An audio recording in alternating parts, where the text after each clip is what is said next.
Hello. I am the Curator of stories. Stories of love and hate, greed and beauty, life and death. Stories such as this one. The Curator of the Dark Pictures Anthology bridges between the player and the story, being very aware of what they've done, but also much more aware than the player about what's actually going on in the story and what the context is and what the scenario is. What do you think happened to this guy? Now, for the first time, for some reason that he himself doesn't even understand, he's been given the opportunity to talk to somebody, and that somebody is the player.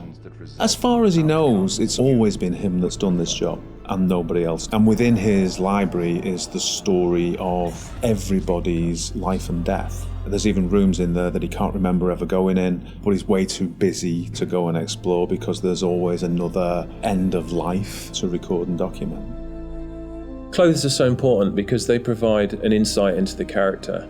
They explain where the character's been, they describe where he's going, they suggest motive.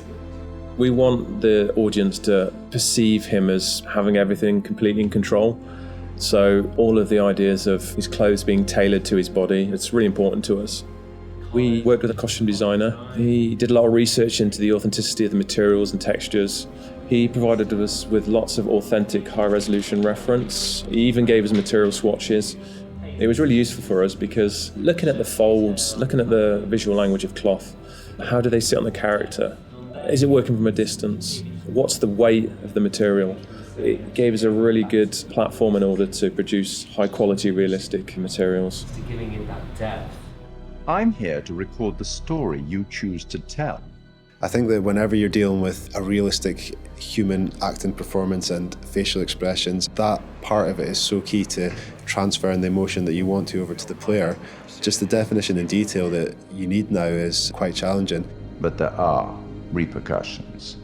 In terms of cameras, it's quite interesting as well because we've talked a little bit before about how we use skewed angles, upshots, tilts and all that kind of thing to create this feeling of unease and anxiety in the horror moments. And for the Curator, it was quite the opposite actually. He's very much in control and he knows everything about the game you're playing and he's very much at home in his own environment. So we took the approach to have a lot more flattering shots, a lot more level shots. You look at him at a natural height. You're never like below or above him and it creates this veneer of control. It's almost like it's very straightforward and he's just delivering you these statements. You see, we each make decisions according to our own moral compass. And of course he's British.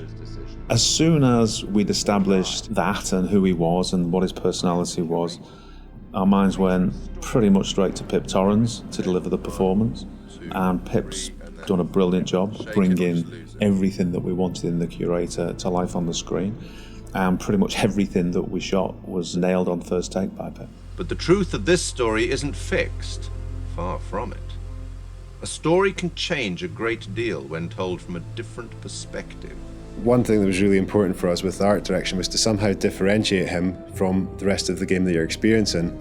And with that, we could make a really interesting contrast because as the player, you might be experiencing all this horror, all this craziness, and all of a sudden you're taken out to quite a different and quite an unusual place. So that was a really fun thing to play with. We tried to play up on that contrast and really signal to the player that there was a change happening. The Curator addresses the player directly. He's quite ambiguous, he's quite mysterious. You're really not sure if he's there to help you or hinder you sometimes. And I wanted that to kind of be reflected in the art. The corridor that he is in at the start of the game and where you see him a lot of times, we wanted to get this feel of an almost infinite corridor that's got this maze-like feel. It's not a set-out space that you automatically understand as a viewer when you see it. You're not sure how long it goes on, how many paths there are, how much of a maze this corridor is. So to light that, we wanted to get this feel where there's not markers that tell you this is where you are right now in the corridor, you've been here before, just to increase that feeling of not being fully aware of your surroundings and add to the mystery of the scene. And then he goes into his repository, which is a huge vault of books and secrets, with his main desk right in the middle. He's got large windows for light, a skylight above that would also let a lot of light in, a mezzanine floor, a marble fireplace, classical, opulent, sophisticated. The central feature of the repository is the curator's desk. So we researched how that might look and wanted to make it look a big, substantial piece of furniture.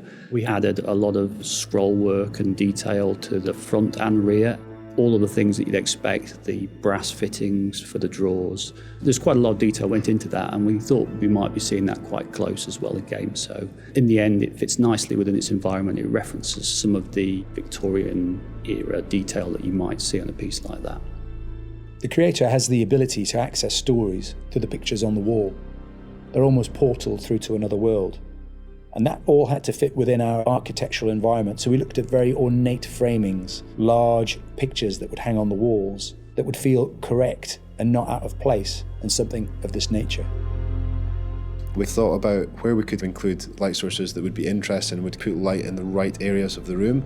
The skylight's a really good example. We decided that having this top-down ambience would really bed the scene in nicely and create this nice veneer to it. And then adding another number of interesting light sources that we can use for accents, such as a fireplace, such as the candles, that just are there to give you that extra range of colour if you need it. They're there to draw the eye of the player to what we want to show them. It's not my place to interfere, but I might be persuaded to offer the occasional hint. Here's one for free. It's a strange place. Who's this guy? Why is he talking to me? Where am I now? I was just on a ship having some horror happening, and now I'm here. And this guy has the appearance of being there to help you, but he seems like such a strange guy, and the environment he's in is so different. There's a certain ambiguity to it, and we wanted the player to question whether or not he's on their side or whether or not he's kind of playing his own game with them. The Curator's no ordinary person, and his repository is no ordinary place. And you'll get the chance to see him again in the rest of the Dark Pictures anthology. We will meet again. It's inevitable.